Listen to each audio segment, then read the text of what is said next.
Hello guys, welcome to my channel. So on your Mac computer, whenever you try to open any Office application such as PowerPoint, Word or Excel, and if you're receiving this error which says Microsoft Visual Basic can't find entry point 96 in oleaut32.dll.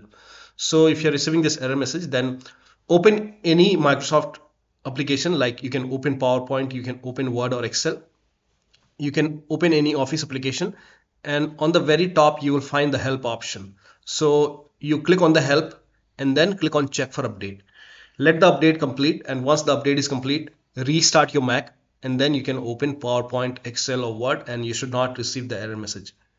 Now you can also, in the Google, you can type in how to update Office on Mac, and then you can go to Microsoft website. Now over here you can see update Microsoft Office application. So you can go to Word or Excel or PowerPoint, click on help or check for update, and then let the update complete.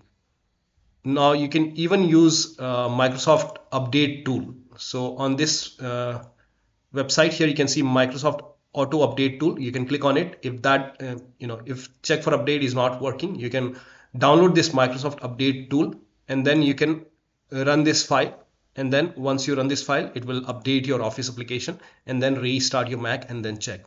So that should help you to get rid of this error. So that'll be all. Thank you so much for your time, and please like this video and subscribe to my channel.